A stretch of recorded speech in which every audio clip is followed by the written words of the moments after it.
we go. It's rather frightening when you hear an American voice saying that. So thank you very much for joining the meeting. I'm going to do an introduction, which will probably go on for 20 minutes or so. Bear with us. And then very much interested in your thoughts, your views. I know some of you, but unfortunately, I don't know most of you. So two things I'd like you to do. It would be really helpful if you go into the chat area, which is generally on the bottom of your screen, and click on that and just put your name and ideally your email address into the chat just for a record so we can stay in touch with you. And then if you want to contribute at any time, then when you speak, just certainly the first time, just introduce yourself so everybody knows who you are and what part of a very large county you're from. So the purpose of this meeting is that most of you are, we believe, quite active locally, and you're interested in helping us probably by doing a bit more than the normal rep, but by getting more involved with the Somerset Bus Partnership. So in part, my job is to try and sell that to you as an idea and to tell you some of the things we're looking to get more support in. We're quite a small team at the core, and it's quite a stretched team, and we really do need some more help. So hopefully some of you, perhaps all of you, will be in a position to do that.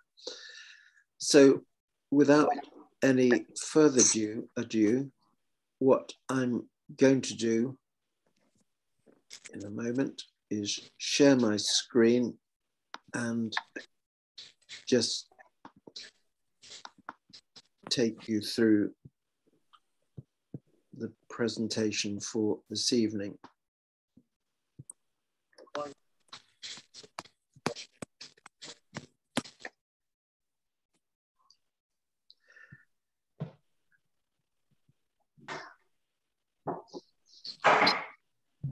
Can you all see that?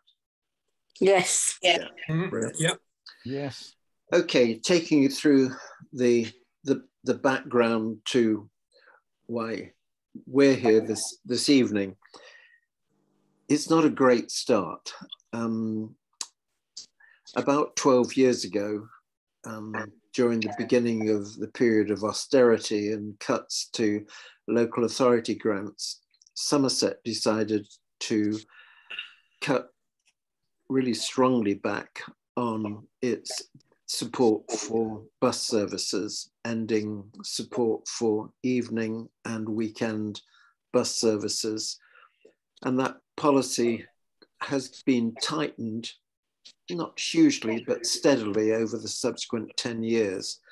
The consequence of that is bus journeys per head in Somerset fell by some 43% in the decade up to the beginning of COVID. That's just about the steepest fall in the whole country.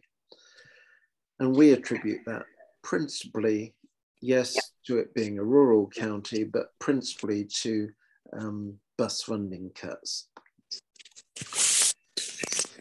What that now means, where it's resulted, is Somerset now has the second lowest number of bus journeys per head in the entire country. And in a survey which is done by the government, Somerset's bus services actually have the very lowest satisfaction rating of any local transport authority in the country. And that's something that Somerset have acknowledged in their bus service improvement plan. And on top of that, if we look at where we are coming out of COVID, as hopefully we are coming out of COVID, Our bus services down here are recovering fairly slowly. It's felt that overall we're running at about a third below the pre-COVID levels. And really interestingly, it's especially the concessions, the senior citizens, where the return to buses is at the very lowest level, possibly only at about 50% of what it was pre-COVID. So there seems to be some serious concerns amongst that group still about traveling on buses. And those concerns need to be recognized and then addressed. There have been other changes as well. Obviously, the increased working from home has impacted on some of the commuting numbers as well.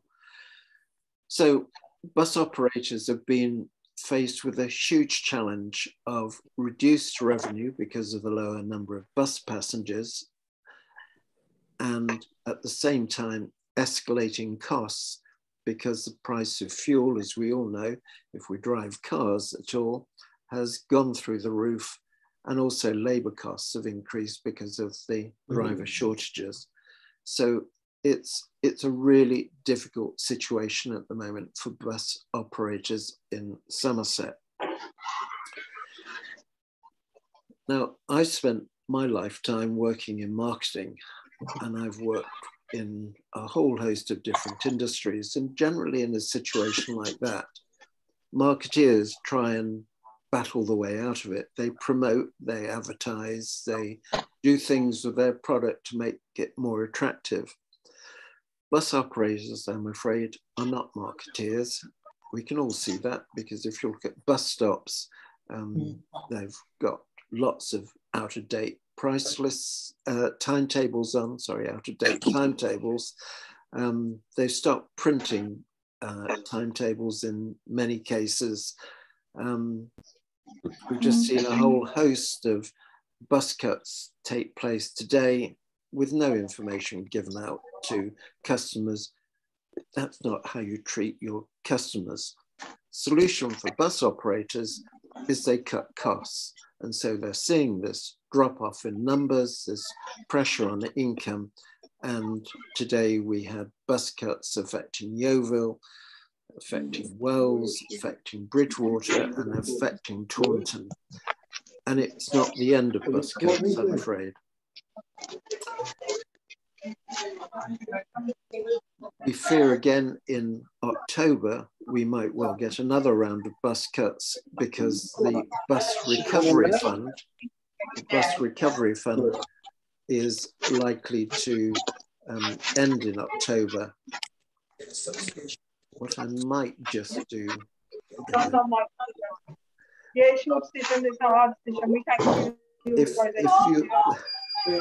If you're talking, it would be really helpful to mute yourselves.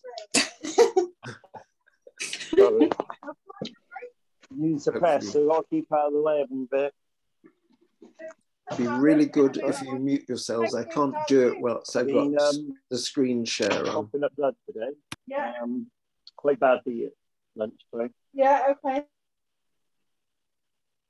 Condition in my Excuse stomach. me, could you mute yourself? I saw Zoom with you. Could you mute yourself? Thank you. Oh, that's no good enough. That's supposed to be an allergy ban, but David, can you mute yourself, please? 3 or 4 days and it's forget. Is it David Redwall? I can probably mute David. So you've been an inpatient, have you? So where's that from? I've managed to mute David. I should have guessed it was David. Thank you.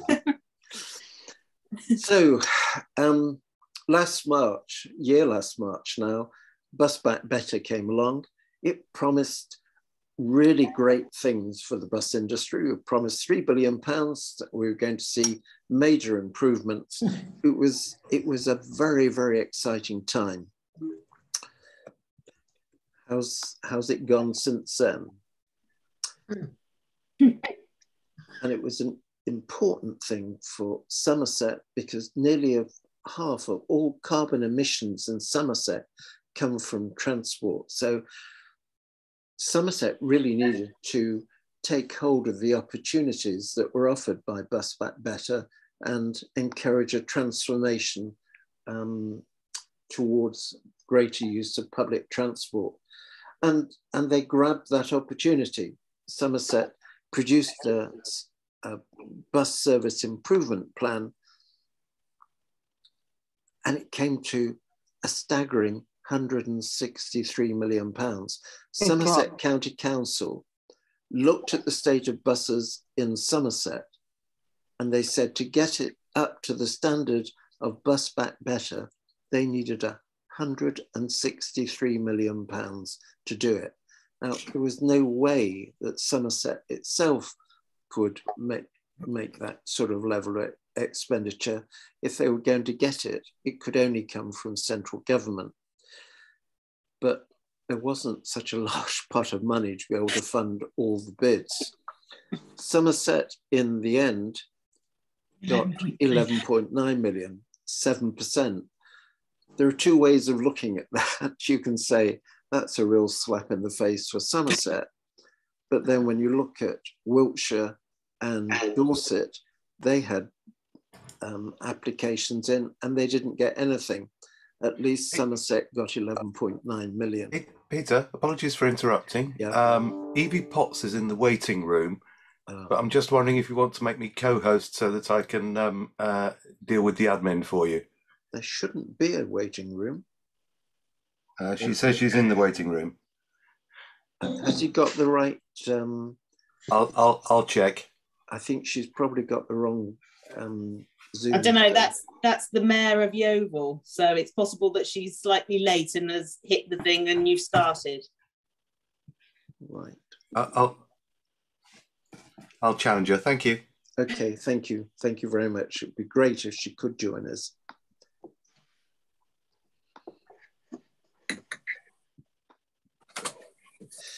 So that's a background. That's why we formed the Somerset Bus Partnership. Somerset needed to do something about its buses. It put together a BSIP bid for the staggering sum of money, but still got 12 million, which is a lot of money for Somerset. And it set up an enhanced partnership to actually help and guide and steer the expenditure of that 11.9 million. We felt that, yes, bus operators had a voice. Yes, the county council had a voice. There needed to be a voice for the whole of Somerset. And so we set up the Somerset Bus Partnership. It was set up 1 month after Bus Back Better document came out.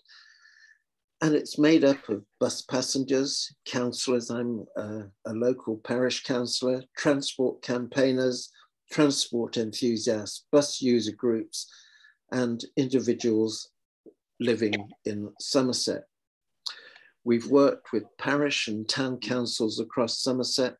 We have a Facebook page, we have a website, and as you may have heard this morning on Radio Somerset, we get to be a voice for bus users, and I was on Radio Somerset again this morning. On our website, we've got a whole range of marketing collateral which can be used by bus campaigners in Somerset. And the aim is that we're a voice for local opinion in Somerset, of local bus users, local councils, to try and get the user's point of view listened to. We now have an astonishing 130 local area representatives. In the space of a year, we've built 130 representatives from across Somerset. All parts of Somerset are now represented in our bus partnership. Those local reps support and campaign, but what we're particularly looking for this evening is to get people who might do that much more in terms of campaigning. We're on the Bus Advisory Board, which is a board set up by Somerset to help develop the enhanced partnership. And myself and one of my co-chairs, Tony Rees, are the chair and vice chair of the Bus User and Stakeholder Group, which is an organisation set up by Somerset County Council as part of the Enhanced Partnership. So we've got a formal voice within Somerset, as well as a popular voice coming as a result of the 130 representatives we have from across Somerset. And what do? Well, we don't just campaign, we actually encourage the use of your local buses.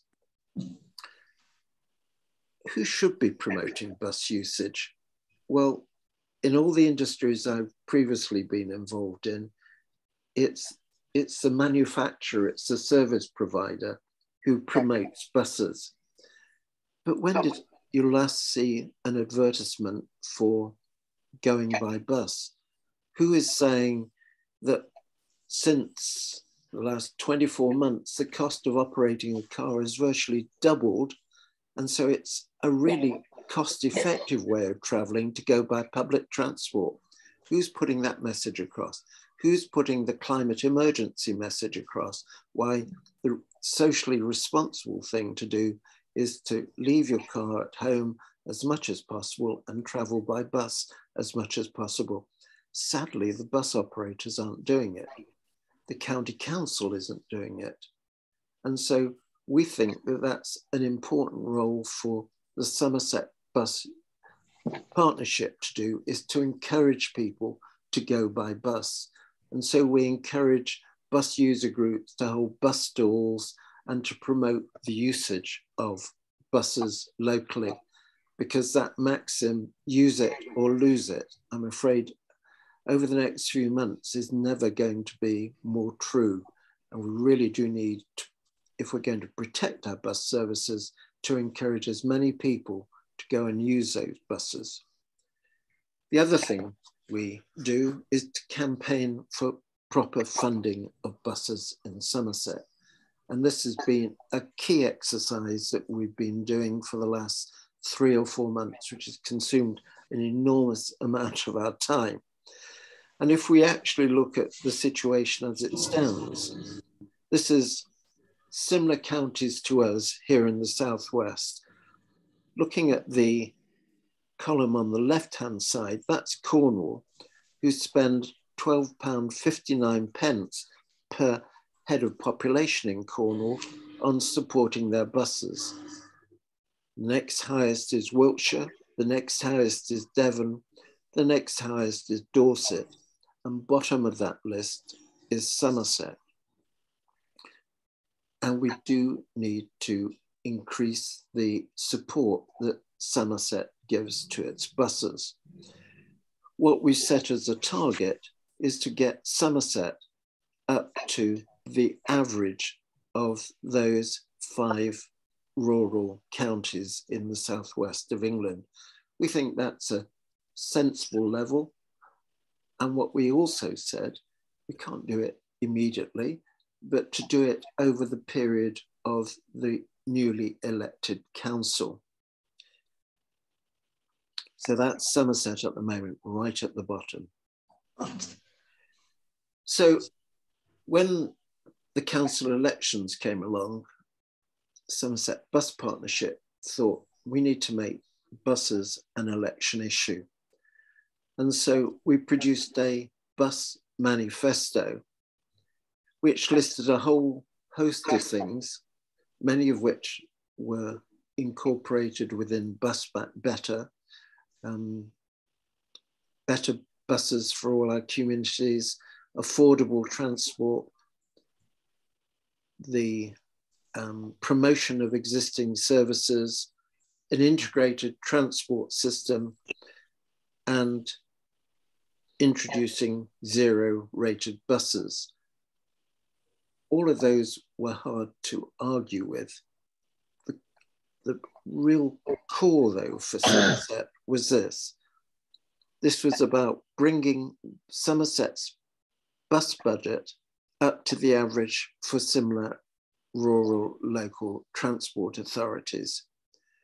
We then approached every single candidate who stood in the Somerset County Council elections and asked them if they would endorse that manifesto.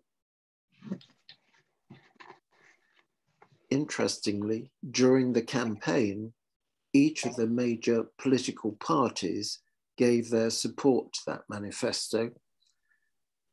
And of those who were elected to the new council, 64%, 2/3 nearly, of all the elected county councillors have endorsed that Somerset Bus Manifesto, which commits the Somerset County Council to increase its spending and support for existing bus services. We think that that's quite an achievement and a very significant milestone for the new council to go forward as a reference point. It's not going to happen overnight, but it is an indication of the way forward. So that was a big exercise which consumed a lot of us over the last 3 or 4 months managing that. The next thing we want to do is to launch a Somerset Catch the Bus campaign. And this is where we really need some feet on the ground and some political clout with people who know how to get their point of view across, because September the 3rd to September the 11th, we want that to be a week when we get as many people as possible to leave their car behind at least one day a week, that we get all the county councillors to go on a bus at least once or twice during the week, and that we try and persuade as many members of the Somerset population to make a really determined effort to go by bus and to encourage the use of buses, because it's the right way to behave when the country is faced with a climate emergency, let alone a cost of living crisis, which makes buses a much more attractive option than owning and running a car. So that's why we need more campaigners. We have a lot of representatives around the county, but we know we need people who are politically active, who can get out there and really campaign. And we hope that some of you might sign up. Either you could put that statement in the chat or email it as a Somerset Bus Partnership to say that you're able to do more. One of the things local activists are very good at doing is using social media. And we've used social media a lot, but we know that there are a lot of community sites which can reach large numbers of people. So we'd invite you to campaign for buses using social media on community sites. The internet offers a whole host of opportunities, things like Instagram, photographs of people going on buses, celebrities, leading politicians, lesser politicians, local personalities going by bus, just to try and get the image of going by buses being the right thing to do in Somerset during the rest of this year. Twitter is a very powerful medium. We hope to get Points West. We understand that Points West is currently doing a feature on the bus cuts, trying to get the whole issue of buses raised in the political agenda. And then, of course, local newspapers. Local newspapers, we find journalists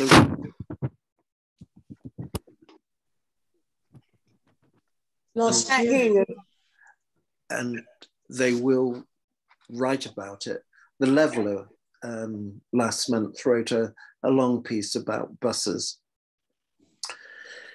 What we also need, and there may be some people on this call who are skilled in design or are skilled with search engine optimization. We need help from those sorts of highly specialized skills, perhaps with the 30 to 40 people we've got on, sorry, actually there are 53 people I believe on this call.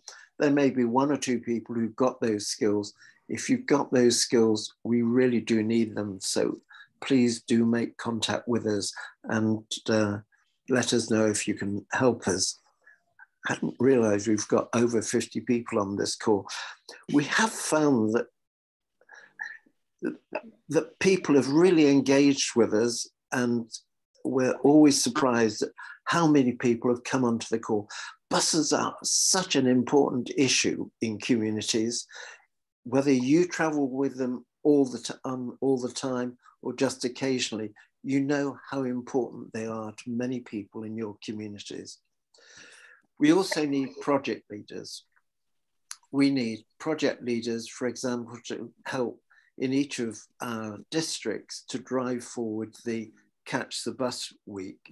We need project leaders to come forward with new projects themselves, which are working with us or taking it away with themselves and developing it. But we need people who've got the leadership skills, the organizational skills to take projects, to devise projects and to take them forward. We're open to ideas. We want the ideas. We want the people who will go ahead and develop those ideas. We want some help to really improve the situation with buses in Somerset. We're working very hard at it. We will continue to work hard. We'd like a few more people who will join us in that process. And then at a more day-to-day basis, there will be projects where we just need some people to help us with handling the emailing to contacts, getting in touch with affinity groups such as climate emergency groups, environmental groups, people who might see the logic of why they should support bus services in Somerset and combine with us to run localized projects or pan-Somerset projects. Finally, we'd like to see more bus user groups. I'm involved with the Fruman Villages bus user group, which I think is probably the longest standing one in Somerset. And we set that up only 5 or 6, 7 years ago. You don't need a lot of people to set up and organize a group. And as we've seen in Yeovil, they didn't have a group at all. And now they're in the process, because of the bus cuts, the severe bus cuts, which have hit Yeovil announced today. There are now over 100 names of people who are supporting their Facebook group, and they're at the embryonic stage of establishing a bus user group. In Bridgewater, they're just setting up a bus user group. In Glastonbury, there was talk of setting up a bus user group. There ought to be a bus user group in Taunton, our county town. At the moment, there isn't, but it doesn't take a lot of people to do it. It just needs 3 or 4 people who are active, who can then develop it for the rest of the community. And then when there is a challenge, such as Yeovil is faced by a challenge, very quickly, a lot of people will support it. And we saw that in Frome. Our group was most active when it was faced by a challenge. At the moment, it's doing a number of things with bus stalls and supporting the Catch the Bus campaign. But if we got challenged again by a bus threat, then we have an infrastructure to organize and to fight and champion that argument. That is why bus user groups are so important. 4 or 5 people can create and manage a bus user group and then bring it up to strength when they need to really campaign. So that's the background to the Somerset Bus Partnership. I've spoken probably far too much, but brought you up to speed, I hope, with where we're at with the Somerset Bus Partnership. It's really now over to you, for you to tell us what you think we could be doing, what we should be doing, better still, what you might be able to do. So I invite comments. Peter, it's Mike here. Hello, Mike. Still no camera. Have we spoken to Mike Rigby yet on this bus business? Because he is now the transport officer for the Somerset County Council. Yeah. Yes, we have. Mike engaged within days of the change of control in Somerset County Council, and he is going to regularly come to our Somerset Bus Partnership meetings. We have got some meetings set up for the end of this month. Mike Rigby is very much engaged with us. It's a difficult time with the current bus cuts, because that's happened really too soon for the current administration to do anything about it. Yeah. Okay. But what I've been saying, and I'm now going to be contacting Mike, saying we really do need to review the process by which these bus cuts have been introduced, where there's been a lack of consultation, there's been a lack of information given to bus users that they're going to lose their buses. I mean, as I was saying on the radio this morning, people were turning up at bus stops this morning only to discover the buses were no longer running, and nobody had told them. And that's just not good enough. Can I just say, please?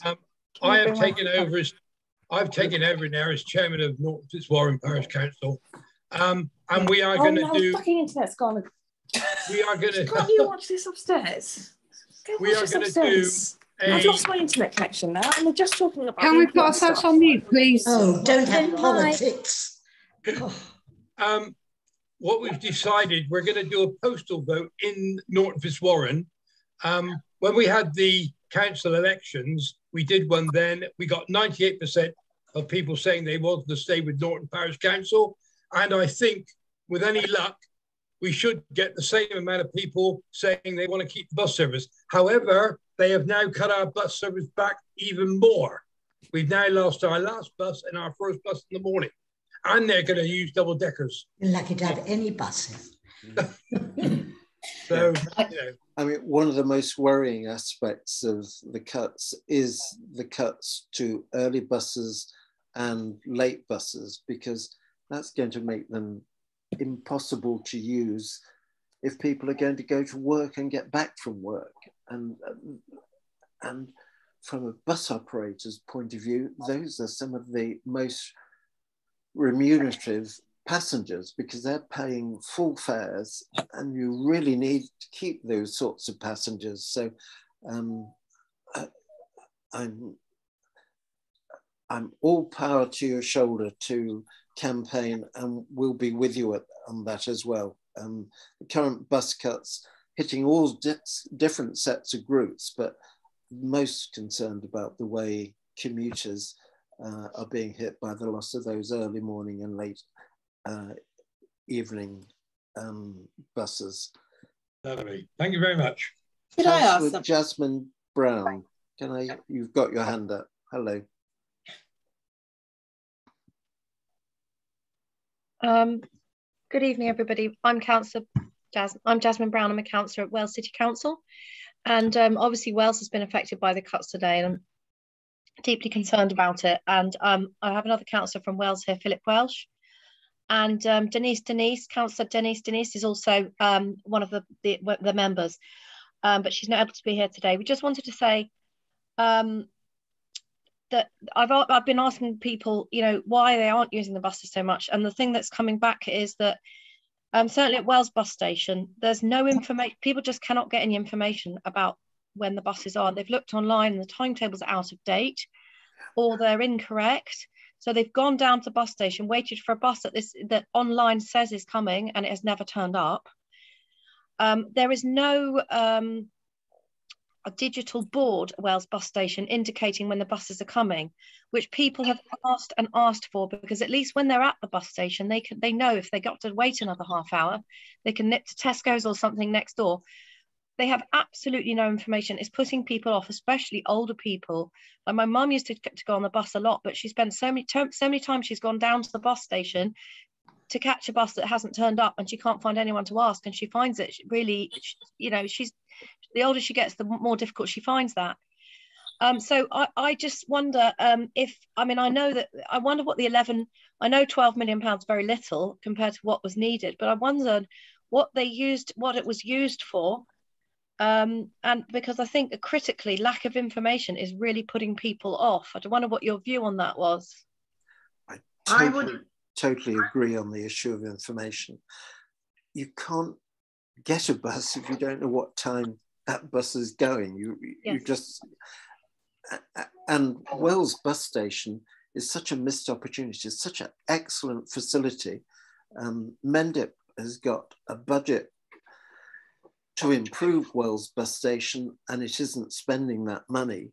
And I think that I have spoken last year to a Wells City Council meeting. I think it's really important that Wells City Council applies pressure on Mendip to spend the money it's got, and then it applies pressure. It demands that First West of England should produce printed timetables, and that those timetables should be up at every single bus stop. It's also just worth having a look at the state of the bus stops, and particularly the bus shelters in Wells. Some of them are in a deplorable state. I'm not sure if that's Mendip or whether it might be Wells City's responsibility, but some of them are truly shocking. But you're absolutely right. Bus information is simply not good enough, either printed form or, as you say, online. There are so many out-of-date timetables online that you have to be a real expert to be able to find the right timetable. And it's such a disservice to those bus operators. They really do need to sort that issue out. And it's something we're going to take up with Mike Rigby as being a prime issue. I'd be very grateful to you for that, because that is the biggest feedback that I'm getting, that's putting people, that's discouraging users of all ages. I mean, I talk about my mum, she used it a lot, but obviously, but younger people, especially someone like myself, if I'm going to go to shopping in Bristol for the day and I don't take the car, I don't want to wait for an hour and a half and then be told, sorry, there isn't one. Yeah. You know, so I thank you very much for taking that on board. Thank you. Can I say something? Yes, who are you? I'm sorry. I'm Carol Dimmer from Taunton. Hello. What I would say, it's all very well having bus timetables, but they're of no use at all if they don't result in any buses.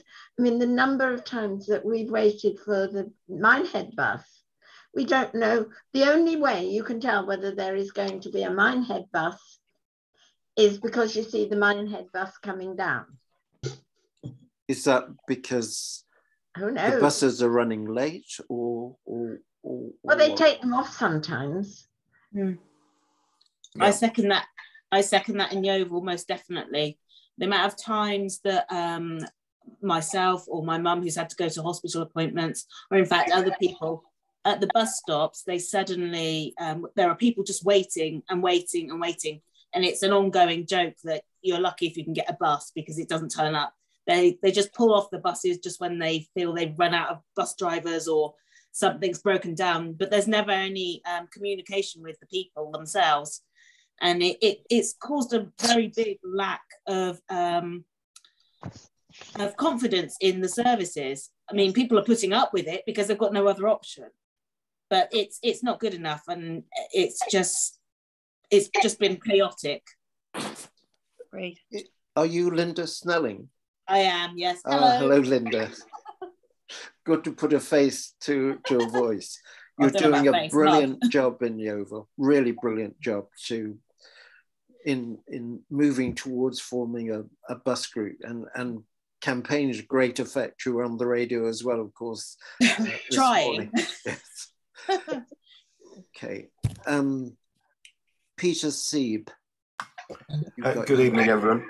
I'm Peter Sieb. I'm Deputy Leader at South Somerset, and I'm also one of the Assistant Lead Members dealing with finance in the new County Council. I know Mike is very well aware of the issue. This particular pin had been pulled from the grenade and rolled long before the election, and of course this went off in his face as soon as he arrived. So you have to bear with us. We're clearly very sympathetic. What I would say is that I'm pleased that this is being kept on a very sensible and calm level and evidence-based. I would encourage you to focus your fire, and I do think the issue of timetabling, advertising, and timetable reliability, they're very close together and very closely linked. And there is no theoretical extra cash there. That's simply a matter of getting what you're trying to do right and doing it properly. It's not involving that. Having said that, there are three other councillors on the call here, and we've come in because we've been incensed that one of the very first things the council did in its first week was to cut back public service buses in one of our most deprived wards, which got all of our attention very quickly. It is going to take us a little while to unpick this, but I just say, focus your fire. Don't produce a long shopping list. Produce a really short one that's well thought through and aimed at getting the very best first start, and then expand the issue. We'll be doing the same. And evening, everyone. Pleased it's such a hot topic. Thank you, Peter. I totally agree. We need to be focused. We need to be realistic as to what we achieve. And bus timetable information is at the core of this. It's an obligation on the bus operators. I think it's something Somerset County Council officers need to discuss with Mike Rigby as to what they can do. But it's bus timetabling information which could make a real difference to the amount of use that buses get. So an absolutely key issue. Peter, am I able just to speak a minute? Yeah, sure, Linda. Sorry. The only problem is, in Yeovil, one of the main, we haven't got very much of a bus service to actually promote. It's literally cut 3 main areas of Yeovil off from even having transport. Yeovil First Bus was the main bus bus service. We've got Southwest Coaches that does peripheral little areas, but First was the main server. Now they've pulled one of their services, which covers quite a lot of Yeovil. So you're there, and I agree, the advertising and all that, but we don't really have a service left to advertise. No. And it's literally affected so many people in Yeovil that how can you stand here and promote, not you personally, but if I was to stand up and promote buses, which I full-heartedly would, but I've got nothing to promote. Yeah. How can I sell something that we haven't got? Yeah, we're the same out at Berwick and Stowford. We lost our 68. We have got a new bus. It's a 12-seater minibus. On Saturday, I couldn't get on the bus because it was filled up. We're grateful we've got a bus. They've been brilliant in getting timetables out to us, and I can't fault them, but we don't think it's going to be big enough. John Hassell. John is one of our co-chairs on Somerset Bus Partnership. He looks after the Southwest and Taunton area. John, it's good to see you. Go ahead. Thank you. Yeah, what I was going to say was about the visual display units showing the times of buses. Now, the council are working on this. It's not, I don't know quite when they're going to be ready, but they are actually working on this at the moment. So that's a good thing. The 25 route being double-decked was brought up earlier. The only way they're going to do that is by making an entrance onto Trenchard Way, the other side of the multi-storey car park. And that is supposed to have been done, but it hasn't as yet, as far as I'm aware. And the 25 today was a single deck. But they will then alter the route because it'll have to run down Staple Grove Road off Trenchard Way to get to Staple Grove, Norton, Fitzwarren, Cotford, etc. I think they're going to have problems with a double-decker on that route anyway, excuse me, because the road is not that wide in places, and how they're going to get the bus around some of these corners, I don't know. But that's the plan for the 25 route. Yes, there's a great many things we could be doing. We definitely need to have a Taunton branch, if you like,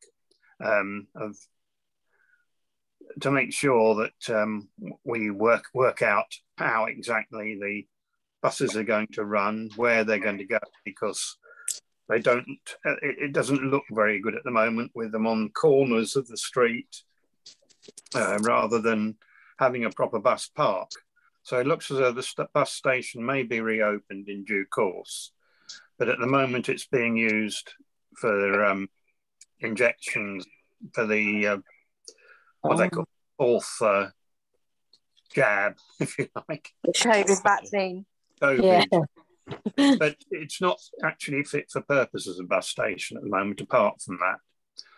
It will need quite a bit of renovation before it can be reopened. And that's been a problem. Thanks, John. Thank you. Loretta, do you want to comment about the Taunton area? or generally? If I do that, you better turn your microphone off. No, what I'd like to say is that at the moment we are with the 28 bus routes coming out of Taunton to Minehead. It is spasmodic at times. We've had a lot of problems with it recently, but I think that has been because they've had drivers off sick, and you cannot plan for that. You know, trying to call people in. Some drivers were, and they can only work so many hours, like anybody. You can't expect people to work long hours if they're driving. It's not fair, you know, plus the fact that it's dangerous. The other thing is, I mean, on a Sunday, our buses, we're lucky to get a bus service on a Sunday, but an hour and a half, if you miss one, and if they cut one, it could be 3 hours. So that, you know, and you can't, you know, they've just opened a wonderful, wonderful new cinema in Minehead. But the only way I can get there and watch it is I've got to use my car, because there isn't a bus in the evening. We're very lucky at the moment as well with we have a bus that was supplied by EDF, which takes people from Minehead to Bridgewater, because we used to have the 15, I think it was, that used to go through from right way through, but then they cut it, and you can only get that from Netherstowe now to Bridgewater, or from Cannington to Bridgewater. So, but that free bus is only once they've dropped all their workers off in the morning, they then bring the bus along. I think it's about 10:30. It comes through from Bridgewater and goes right through to Minehead, and then comes back again from Minehead, obviously, to Bridgewater, and it does that two trips, and that's all you'll get. But that's enough, because it gives you an hour in Bridgewater. So that's it, and it stops right at the bus station there. So if you want to go and do your shopping in Asda's or wherever, you've got an hour, you know. So it's good, and it goes around all the villages as well. It goes into, I think it goes up to Stegursey and all round the back there. It's really, I mean, if you just want a couple of hours out on a bus and go around the countryside, it's really nice. But if you need to get anywhere in a hurry, it's no good. But as I say, I was very pleased actually when I saw the list, and I was looking right down and thinking, oh no, please don't cut the 28. But I really do feel that we are being, West Somerset has only bus is from Taunton to Minehead. That's the only bus that will take you, as a 28. And if one is missing, and then the next one gets absolutely full. And don't forget, we've got Butlins. Yeah. We have Butlins on a Friday, a Monday and a Friday. Also, the bus doesn't line up with the trains. We've had all this problem as well. And I just feel that we are being treated the whole of Somerset is being treated very badly for buses. I know we can't be like London Transport and have a bus, if you want one and then 3 come along. I would like to see 2 together at one time, But, I think that's very good. But anyway, I've said enough, but I just feel that everybody has got a problem, and I really feel for the people that live where there isn't a bus. Tony Greenaway, I think you've been trying to get a word in there. Yeah, well, I've got a few things to say myself, but I'm just conscious that we've got Jevon Smith, who's actually looks like he's driving a bus, and would it be good to hear from him before? We'll go to Jevon with respect. I would point out that somebody being on a phone call is illegal. Driving a bus is reckless. No, I think he's a passenger. Don't worry. Can I just make right myself, and I'll try and be quick. I'm new to this group, so I'm a councillor for Curry Rival Parish Council, and heavily involved in an active travel project at the moment, which is trying to connect Curry Rival to Langport and Hewish Episcopi by means other than car or, well, basically getting people out on their bikes or walking. So I guess this kind of fits with that project that we're doing. From what the information I've picked up so far really about buses is echoing what other people have been saying as well. The regularity of buses, information on bus timetables. But I'd like to add into the mix school bus criteria. That allows certain kids to travel to Hewish Episcopi Academy who live outside the 3 mile limit, I think it is, and the many kids that don't qualify for that by virtue of a few hundred yards sometimes, and who therefore are forced to having the parents take them down the 2.5 miles to Hewish Episcopi Academy, and causing all sorts of problems of congestion there as well. So I wonder if that can be thrown into the mix, why is there a 3 mile arbitrary limit on whether you qualify for school bus transport or not? The other thing I just like to say very quickly is there a phone app? Is anybody phone app? There are multiple phone applications that you can use, and you can look at, for example, say, for example, there's the first group bus application. There is another one, but it's not that accurate, called Move It. And those can be reliable sources of information to locate your service, as well as look at on the net, on a browser, separate to an application, bustimes.org.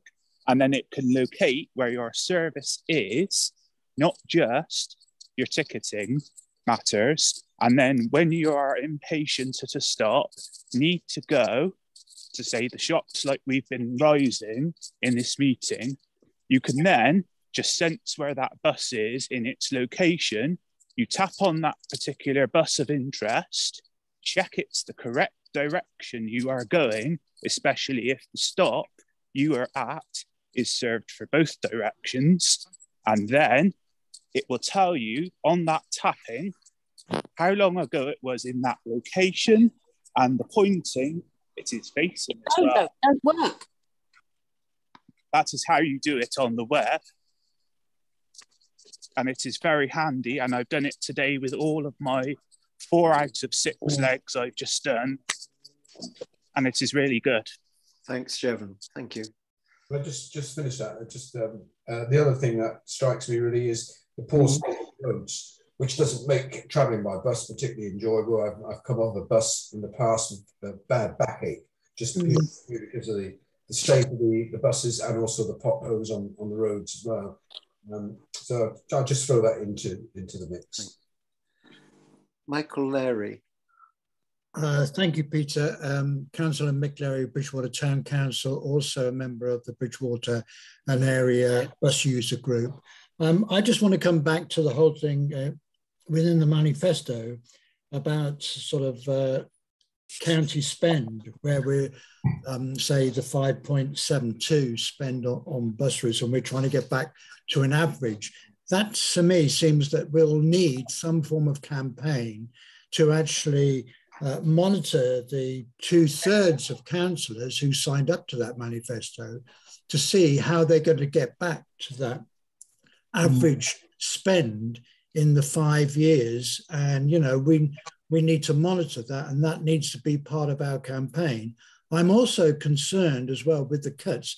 When we've lost a route to a hospital, and whereby that might cover a lot of areas in Somerset where people cannot get to a hospital now by bus, or those especially who haven't got that type of transport. So I think that needs to be taken care of in terms of what we're looking at in the cuts in the bus services throughout Somerset. We are definitely looking at that as part of a campaign for Bridgewater and area. And I just wanted to know as well, Peter, whether or not you could get that data, the post-pandemic recovery, whereby we're now at 66% passenger journeys rather than operating much higher, and whether other counties have found it difficult to actually get people back on buses and senior citizens as well. Because if other counties are getting people and working with the bus services and user groups to get more people back on buses and to build up the passenger journeys, then we need to know what they are doing in order to get that, and to find out, is it the money that they're putting in which is helping, as well as the need to push buses and providers into marketing as well? Or is it better actual transport and services that are increasing, that are not being cut, if you sort of mean? Yeah.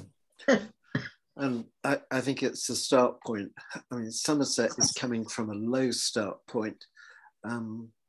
And I was talking to one bus operator today who tells me that his fare-paying passengers, this is on one particular route in Mendip, his fare-paying passengers that are equal to what it was pre-COVID. The real problem is with the concessionary fares, with the senior citizens who are still very much below the pre-COVID levels. There is a major issue with senior citizens to persuade them to come back to buses. And I've heard Stagecoach telling the same thing. I heard First Bus say it is a universal problem, and it's a problem that nobody's doing anything about. Nobody is trying to reassure senior citizens that they should be going back on buses. And it's something that needs to be addressed. Needs to be addressed nationally, but it certainly needs to be addressed here as well. I think, sorry. Catherine, you've been waiting a long while. Catherine? Hiya. Hello. Hi. Yes, sorry, as I said, I'm not a councillor or a campaigner or anything. I'm just, so somebody sent me the link to this group, because basically I live in Catcott, one of the Poulton villages. We're very rural and isolated over here. And we don't have a lot of buses anyway. It's like every 2 hours. And so I'm a mum. I've got a 1-year-old and I don't drive. And I was kind of reliant on this bus to go and take my little girl to play groups and mums meetups and things like that. And yeah, so my bus is the 75. which was running to Wells, which I used to go to a lot. And I've got a group at the library, which, you know, this is a free event. I take it to, you know, and people I can meet there. But they just kind of stopped the service. And I think the thing that made me the most, you know, annoyed was that they didn't give me any kind of notice. I only found out through sheer coincidence because one of the bus drivers like mentioned that the service would be stopping. So yeah, and then I checked on the website, and then yeah, within 2 weeks that service had stopped. So I can't go there anymore. And I don't know what they normally have to give in terms of notice, but it seems like 2 weeks notice, no signs on the bus stops, nothing. It was just suddenly the times just appeared differently on a tiny little printout on the bus stop, like literally a couple of days before they stopped the service completely. So, you know, if I had been working, like you say, if I was a commuter, like I would have no notice of this, and I would have no way of getting to where I needed to be for work. But for myself, it means I can't take my girl to baby groups anymore. It's really isolating out here for parents anyway. I mean, I know there's a sort of assumption that it's just the elderly here in these villages, but it's not true. There's plenty of mums, you know, staying at home, or trying to do, you know, working as well as being here, which is what I'm doing. I work part-time. So even if I did get my driving license, which, as you know, with the enormous backlog with driving tests, it's taken absolutely months and months. They cancelled my driving test and pushed it forward again. So yeah, getting a driving license is an obstacle enough as it is.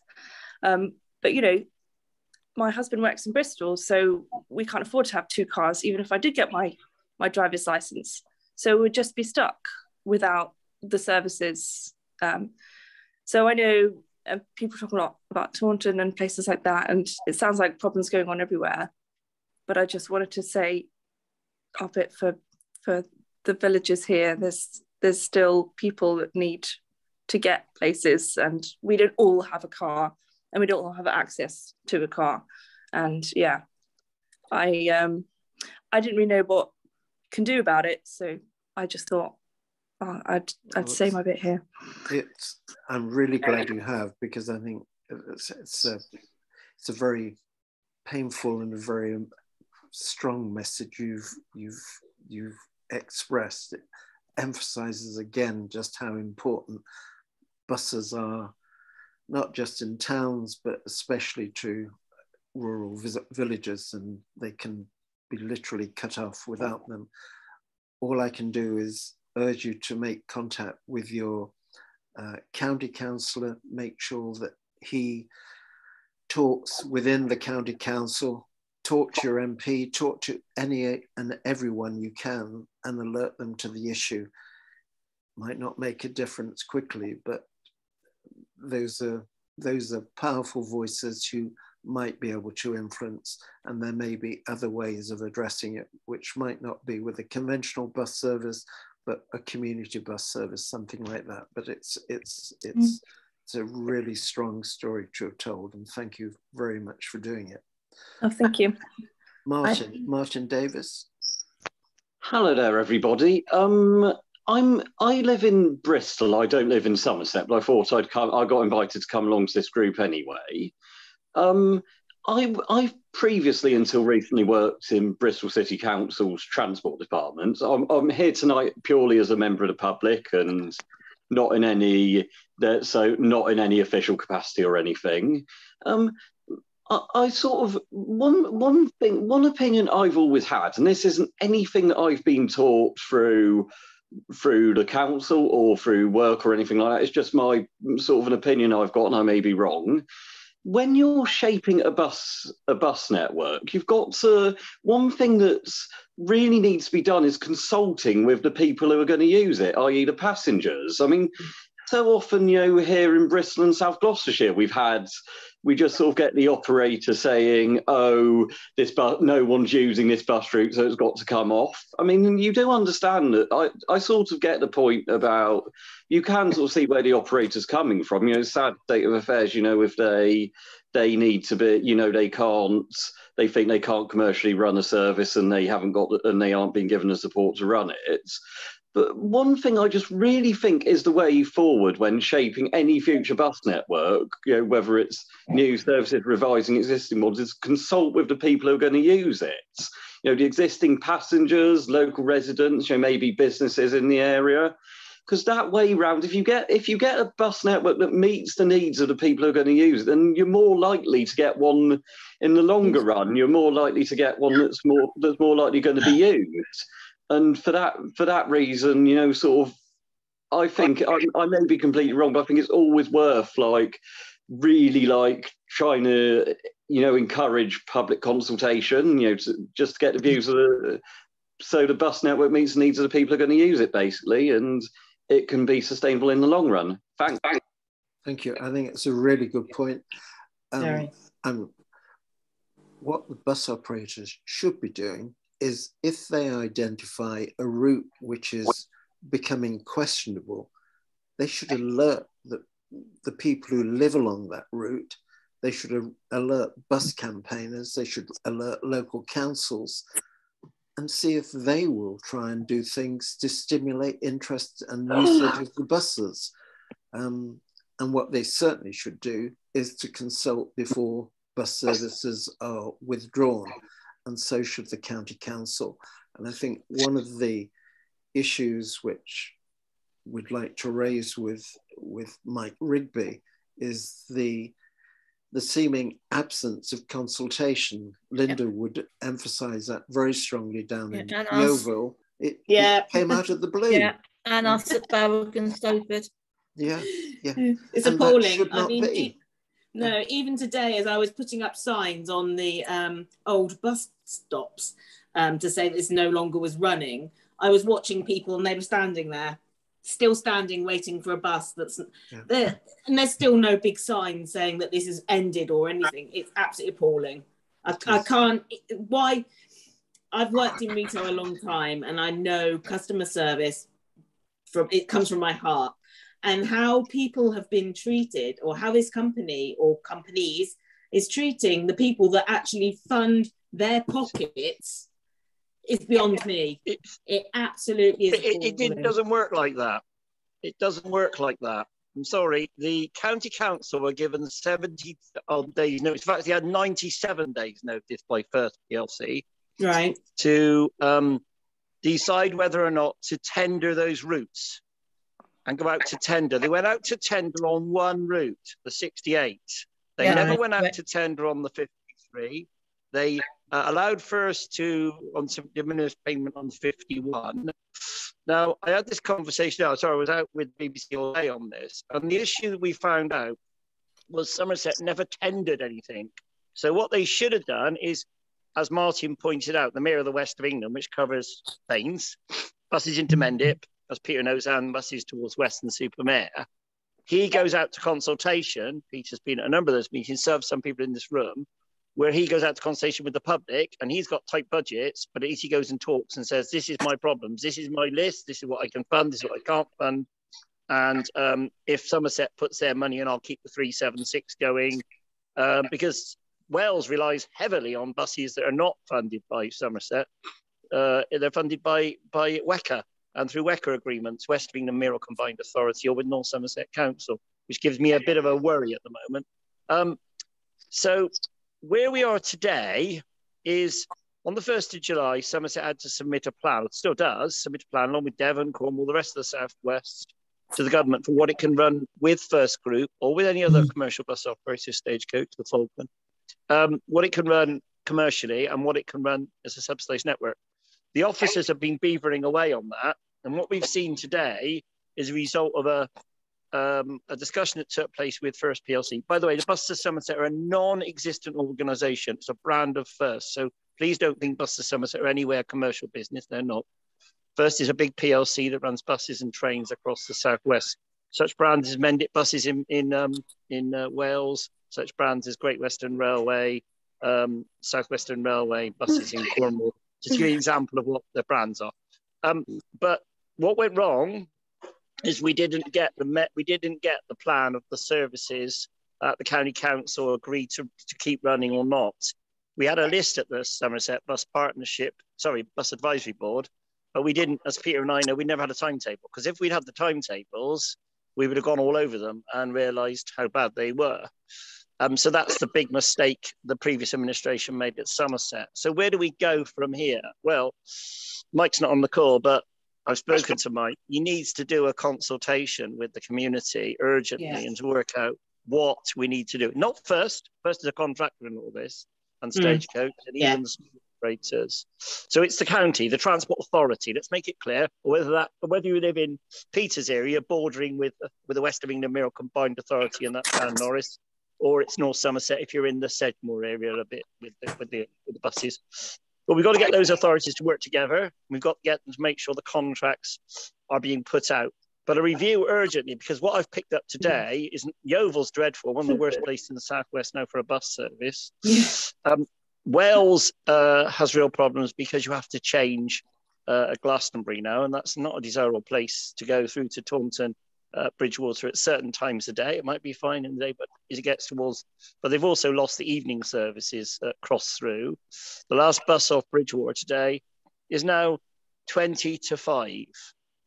20 to 5 to the Mendip towns. We've seen lots of young people tonight very upset about possibly losing their jobs. That should never have happened. County Council has a social responsibility to make sure that doesn't happen. Can I just say that the Taunton bus from Taunton to Yeovil, that leaves like 10 past 5 in the evening, or people I know work, they're being cut. That's the only through bus of the day. The rest of it, you have to change at Somerton. Somerton, as the BBC found out today, doesn't even have proper interchange. They're bidding for money for an interchange. They're bidding for money for a bus station. But exactly, it's just a corner in Somerton. It's awful. It's awful. And what it will do is it will drive figures down again. We should have never let them take the 54 off. The 54 should have been a fight. And if it was a 90-minute service, better than this nonsense they've come up with at Somerset County Council, when it was the County Council, to link the 77 Yeovil Wells at Somerton with the 54.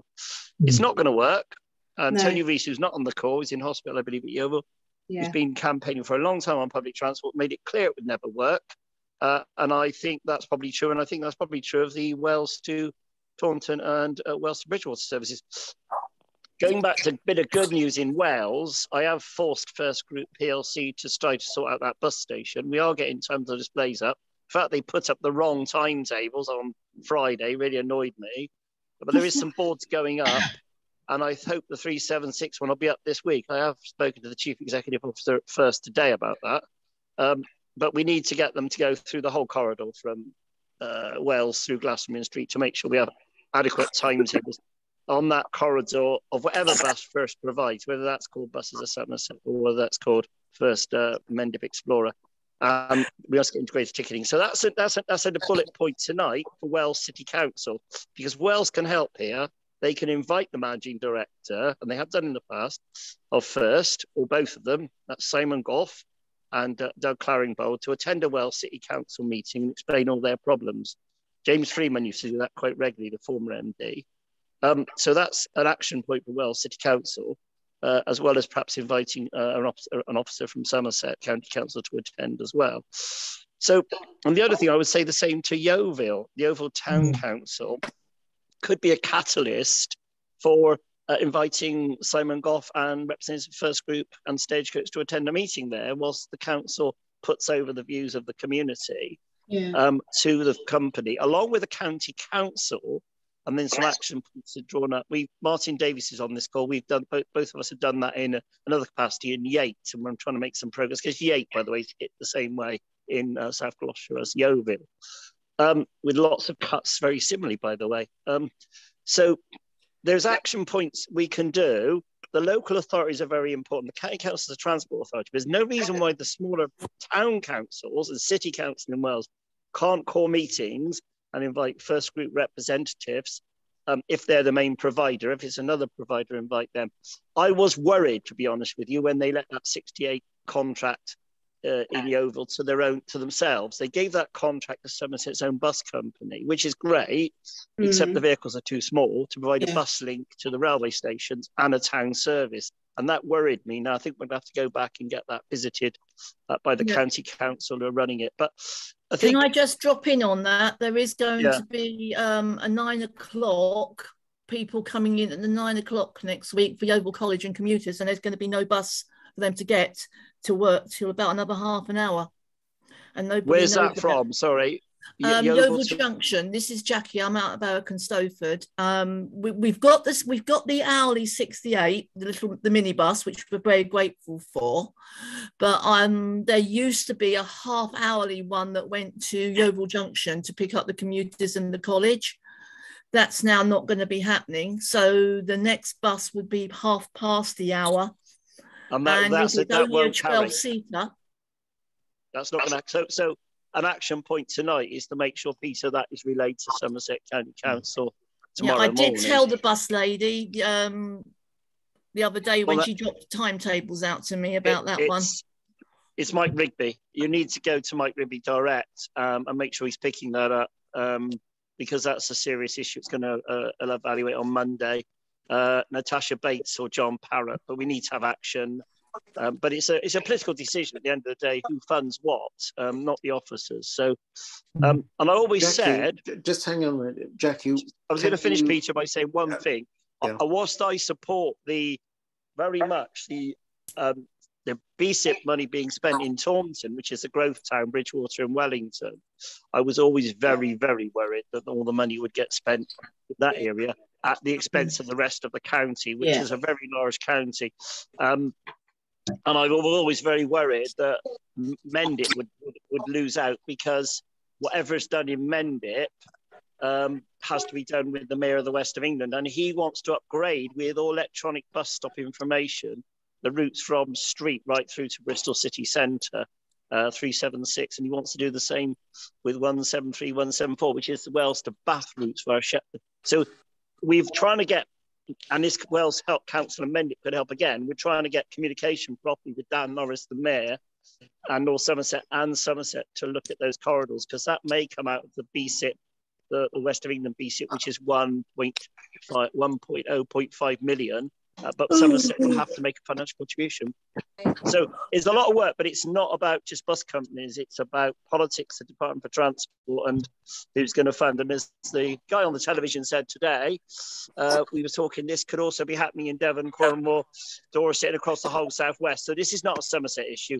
The issue of October, when all the government money pulls out, is going to be the big issue. I think the biggest issue is tell the MPs. Okay, David, please. We've got a lot of other people. I was going to say the final point is to tell the MPs. I think we should revisit that public money, Peter, from the government. That was my final point. Thank you, David.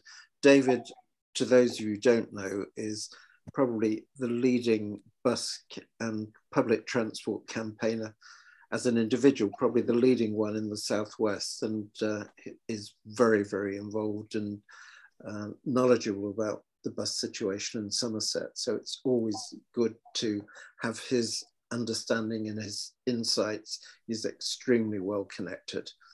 Amanda, you've been very patient. Please go ahead. You're muted at the moment. Amanda, you're muted. Yeah, I'm here. I'm Amanda Hubbard, and I'm from Enmore and very close to Bridgewater, 4 miles away. When I first came here 15 years ago, we had 3 buses a week. Now we have none.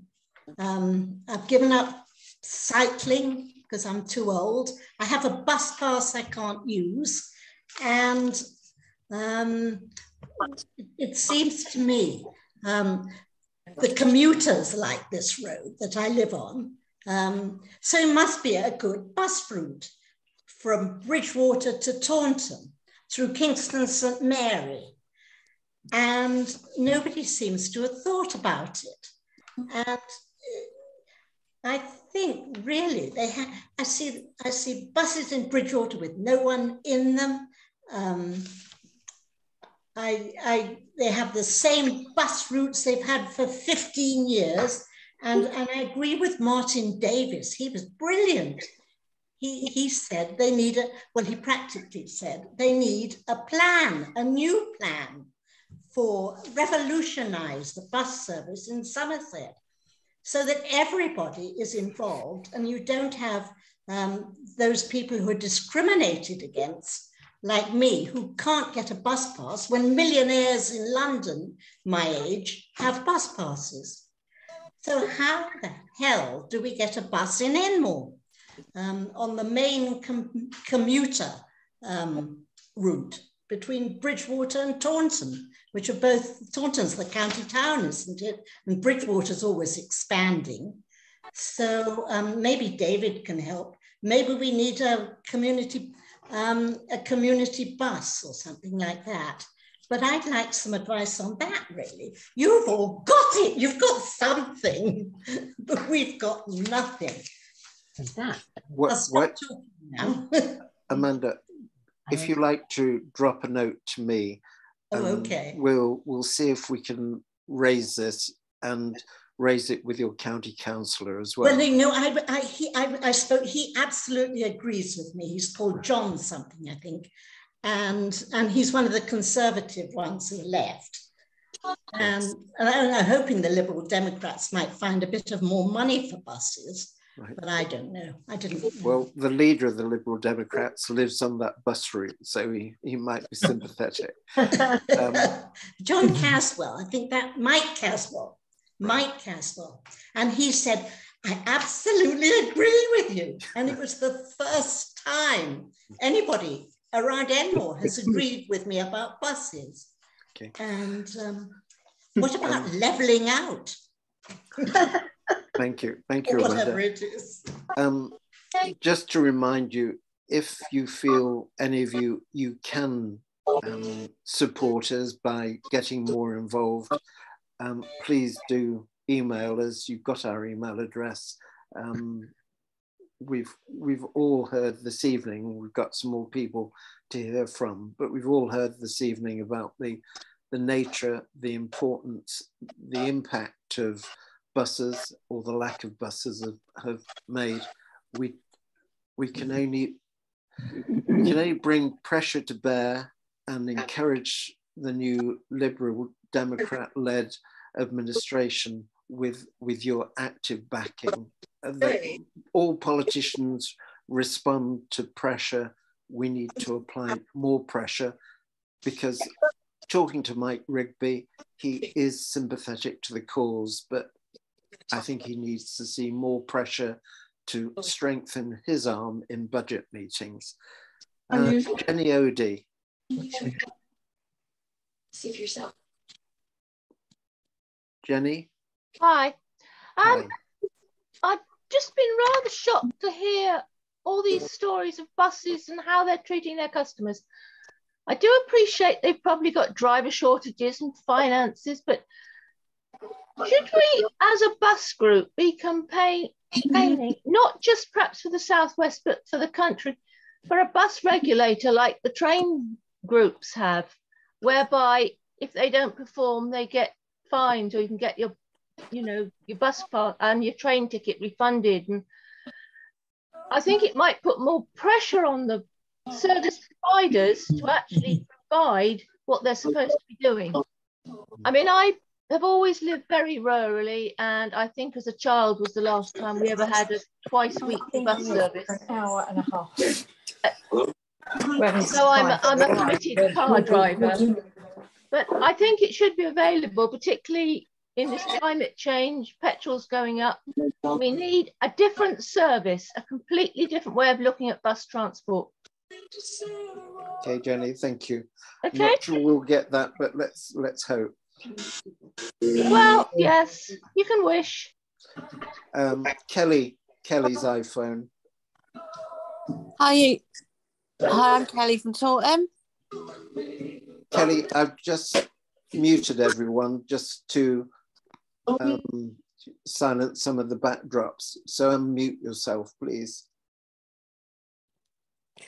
Go ahead, Peter. Kelly. Hi, Peter. I'm Kelly from Taunton.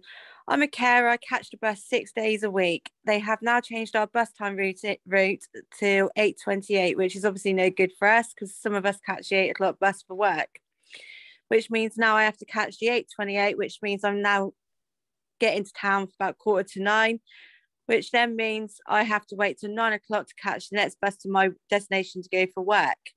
So technically I'm 10 minutes late every day to get to work. Now they've gone to hourly rates on the number 2s, which used to be only every half an hour, which was working perfectly fine. So now it's got a big impact on my job because obviously I've got to leave earlier to get to where I need to be. Yeah, I totally sympathise. It's the human story behind all these cost-cutting decisions which have been made. And the consequences, it's costing people's jobs, it's costing people their wages. It just shows the devastating effect of bus cuts on working people. And Linda earlier on has been talking about the devastating effects on elderly people. And the lady, I'm sorry, I can't remember exactly who it was explaining the effects on mothers with young children. Buses are of such huge importance to communities that any cancellation in buses, the impact has to be very carefully studied before a county council should allow it to happen. Could I chip in here? Yes, because John. Route 2. Now, I don't know, it could be possible she's also on Route 12, which no one seems to know anything about, which runs from, what's it called? West.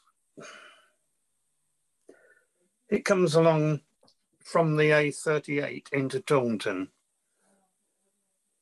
Do you mean near Nerrill's? Whereabouts are you coming from to get to Taunton? So basically, I used to catch a bus outside Linkford School, which was obviously Bircham Road. It's now changed, so they come along Selbury Road in Taunton, which then goes past Nerrill's Primary School, down to the Crown Medical Centre, and then along past the Prizewood Road, I think it's called. Yeah. Mm. Obviously, it was every morning. In the mornings, it was either 8 o'clock or 8:30. They've now changed it to 7:28 and 8:28. Right. Well, I know this one from West Monkton comes past Nerrill's farm. Nerrill's on the roundabout. On the roundabout, yeah. It comes down that way. I don't know if that's of any use to you. I can look into it to see, but I know in the previous before it's been a mission to get it though, because it's not always turned up either. I mean, during COVID, I mean, the number 2 was hit and miss running anyway. I mean, some of us, we had to walk to work because we couldn't get it. I mean, for me, I have to catch the 2 into town, then get on the number 7 to get over to Goulburn for me to go to work. So tying the 2 buses in, it was brilliant until they changed it now. I mean, everybody gets on the bus stop at 8 o'clock. It's got to be in work by 8:30. It worked perfectly before until they've changed it. Yeah, what I don't think we're going to... the 12. It's one of the 18 services that the Somerset County Council run, and they're usually to hospitals or they go past hospitals on the route. Okay. We don't know where they all go. That would be handy to have a timetable with those routes on. Yeah, it would be. I mean, there's nothing to say about the timetable for the number 12. No, exactly. Because apparently, I understood it as well. The 12, you can get to Monkton Heathfield School. I mean, because my kids used to catch the number 2 out to Heathfield School, and that all stopped. That's when the 12 came in, I believe. Yeah, but there's no, like you said, there's no timetable to prove when it's going. I know it goes timetables again. Into town. Can we leave this dialogue? It's hugely important. perhaps you could make contact with Councillor John Hassell Kelly, because he's quite expert on routes in your area. Wes's iPad, you've had your hand up a long while, and then I'll come on to Jackie, who Thank has you, Peter. spoken before. But what disappoints me mostly is the communication lack of. What concerns me from Yeovil West's point of view is the service cuts to 51 and 53. Now, in effect, what happens now is that we've got people waiting and queuing at bus stops, not knowing. We've had little communication from the point of view of mostly on social media being pushed around.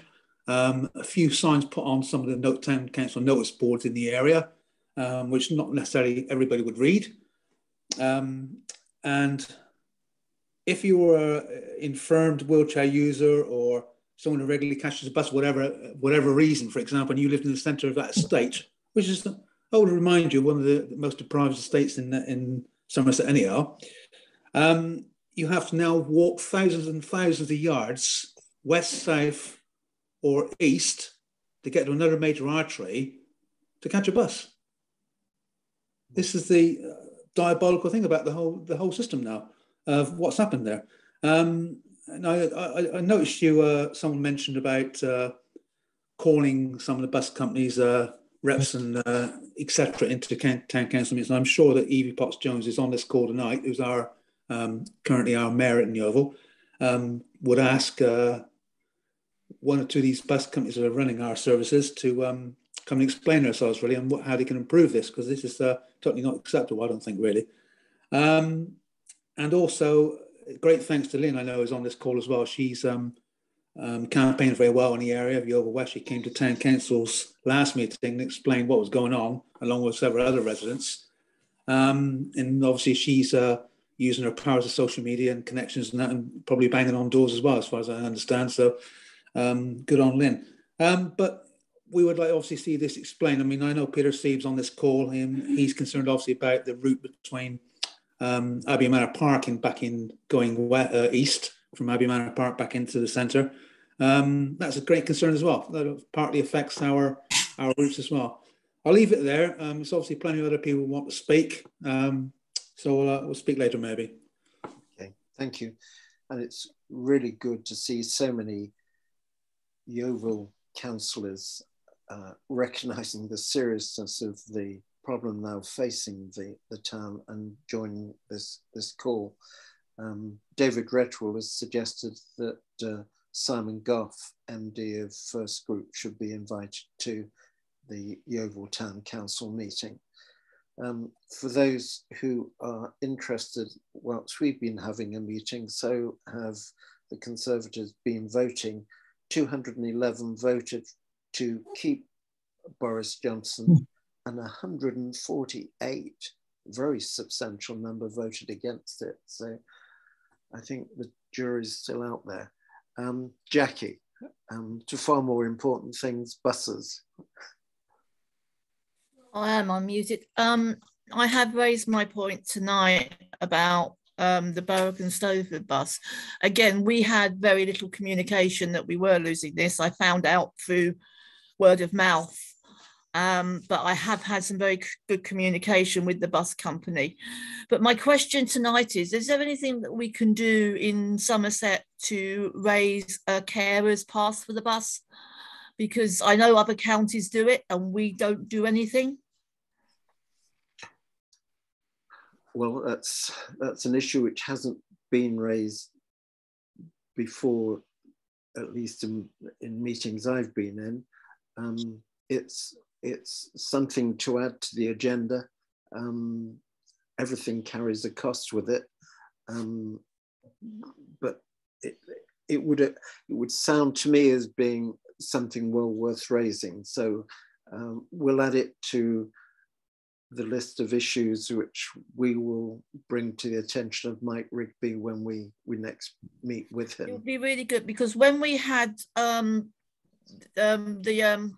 Southwest coaches, we actually had a card that we could pay onto, and if we didn't have any cash in the house, we could go online and actually pay for a card. And now we've got the minibus, we haven't got that facility, and it's actually not even got a card facility yet. It's only cash if you are under the age of a bus pass at the moment. Yeah. Okay. Paul Sellers, your hand is up. Thank you, Chair. Can you hear me? Very loud and clear. Thanks, Paul. Oh, good. That's a good start. Yeah, I'm a town councillor over here in Ilminster, where the bus services have long been quite poor. The town council has had discussions with bus company representatives, and you know, the straightforward answer is the one that you would expect, which is that there's not enough riders to improve the services. So it strikes me from where we are, the only thing that would kickstart greater bus ridership in Somerset is if there is more subsidy from the county council. And I know that's not an easy thing to ask in the current financial climate, but there is some money from government, as you said earlier. What I'd rather like to know is, you know, will that result in more subsidised bus services? And if so, when might that happen? I know it's early days for a new administration, but any hint might be useful. My understanding is the £11.8 million which has been given to Somerset can only be used to improve and enhance bus services. It can't be used to subsidise existing bus services. Those subsidies have to come from the county council. And the indications are that the amount of subsidy is likely to be looked at over the next few years, but it's not going to be a bonanza by any means. It's going to take time, and it's a matter of applying pressure on the county council for them to see that as a key priority. We've had a lot of councillors, not many county councillors, but a lot of councillors on this call, and they've heard some very powerful stories from bus users and people talking about the impact of the bus cuts in those areas. And those voices need to be amplified to the people in Somerset County Council. We'll do our very best to do it, but it is about applying political pressure. And that's what we do. That's what you're very good at, all of you are very good at doing. That's why we need your support to campaign for buses, because Somerset should be spending more money on buses. 2/3 of the councillors are now committed to spending more money on buses. How much more and how quickly that is done will be down to political pressure. And that's down to us to really push that and try and encourage it. So thank you. I've written that down in very big letters. Thank you, Paul. We've now been going just over an hour and a half, which is, I think, probably plenty long enough, unless anybody has an urgent need to say anything further. I plan to draw this meeting to a close to say that there are going to be district meetings for Somerset Bus Partnership in the last week of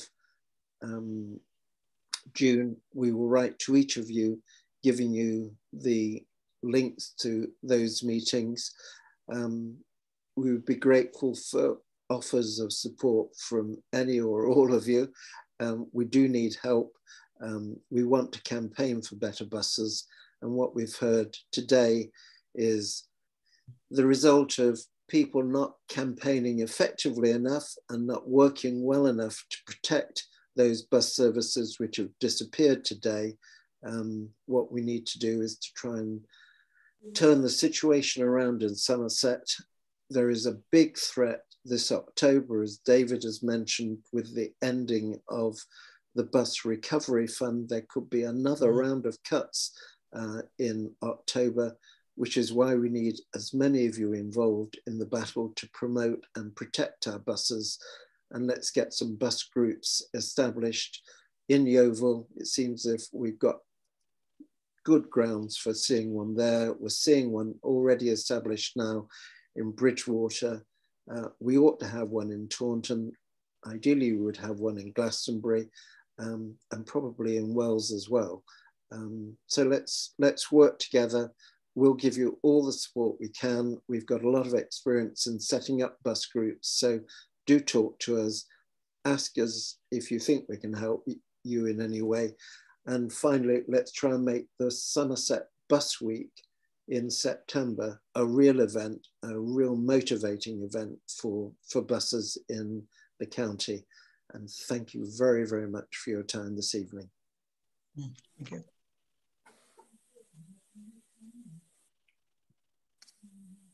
Thank you. Good night. Thank you. Thanks, Peter. Bye. Thank you. Thank you. Thanks. Well, thank you. Thanks.